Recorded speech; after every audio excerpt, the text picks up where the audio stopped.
Hi, I want to talk about the character Daniel Russo from Cobra Kai.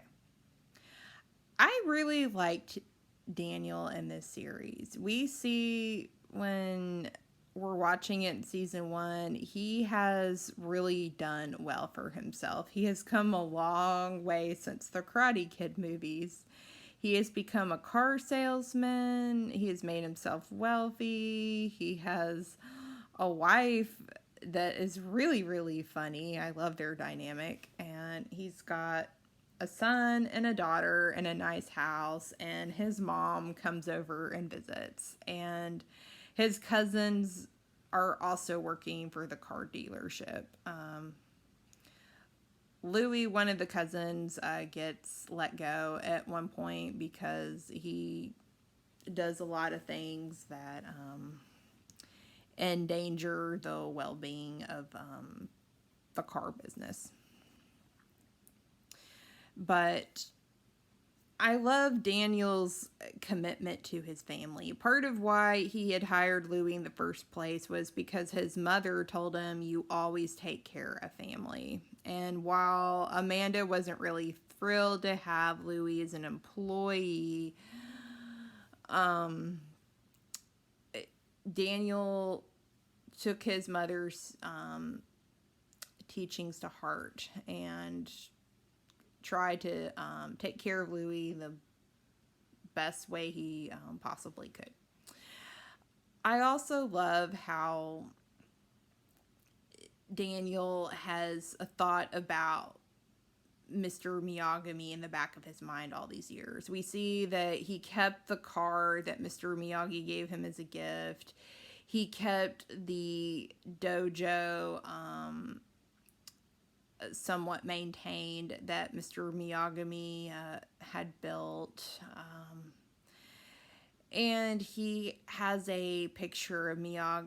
Miyagi hanging up on his wall. And when he has free time, you see that he puts on a gi and he does practice karate. And even though Mr. Miyagi has passed on, you see Daniel misses him and honors his memory and the best way he can by paying his respects through visiting Mr. Miyagi's grave. And I love how he treated Johnny, and when you saw him in the first episode, he treated Johnny like he was an old friend, which I thought was really big of him because most people don't, with somebody that formerly bullied them, probably would not be that nice. Even as adults, there's still a sting probably between a victim and a former bully, but Daniel walked right up and introduced him as an old friend to some people, and he fixed Johnny's car for free, and he gave Johnny a bonsai plant, which I thought was so nice. Of course, Johnny chucked it to the curb, but part of what is so great about Daniel is he's kind and compassionate, and having a lot of money has not really changed that. He still wants to sincerely help people and be of service to people, which is why he takes Robbie in. And I thought that was touching, that he started teaching Robbie karate because, I mean, it started out he just wanted like a partner, but I think to do karate with, but he saw that Robbie was somewhat of a troubled kid and needed help. And he didn't know anything about Robbie being Johnny's son. He just thought of him as this random kid that needed some attention and tender loving care and karate all in one dose, and gave it to him.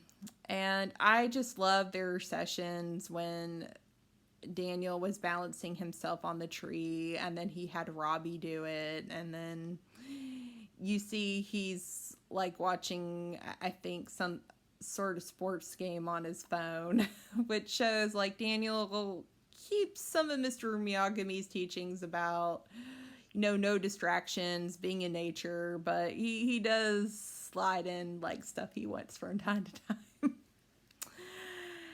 And I think it's great. Some of the advice he gives Sam, I think, is wonderful. When she breaks up with Miguel, he sits down with her and has a conversation with her that sometimes when you end a relationship with someone else comes along, and then someone else comes along. And he tells Samantha it's just essentially it's a new person comes, it's another story, a new person, then another story till you meet the person that you're finally meant to be with. So, of course, Daniel does not tell Samantha what happened to his high school sweetheart, Allie. All we know is that they broke up. And Daniel does follow her on Facebook, but not too much. It sounds like he sent her a friend request once, and she didn't really respond, I think, from what he tells Johnny in one episode. And he's moved on. He has a fabulous life. There's a touching scene with him and his mom where he has a scrapbook out, and he and his mom are talking about his dad. Like, Daniel's dad got sick with, I think it's implied to be cancer, and his dad, I think, died when he was 8. And Daniel mentions with his mom one of the last fondest memories he had was when they went to an amusement park. They waited in line, they got on a ride, they had a lot of fun, and after that day, that was when his dad started getting sick. But what his mom says she remembers isn't the ride, it's the 3 of them standing in line together. And she said it was the fact that we were together, and she remembers his dad putting his arm and hand on her and saying, "I'm all in." And she tells Daniel she misses that. And in a very sweet way, Daniel puts his arm around his mom and his hand against her face so she can kind of relive that gesture. So that's one of the strongest things about Daniel's character is how much he values his family and tries to keep everybody together. Of course, he does have his flaws, and season 3, I think he will be undergoing a journey where he learns that Mr. Miyagami was human, but that he was still a good man. And I am excited to see how season 3 will play that journey out for him.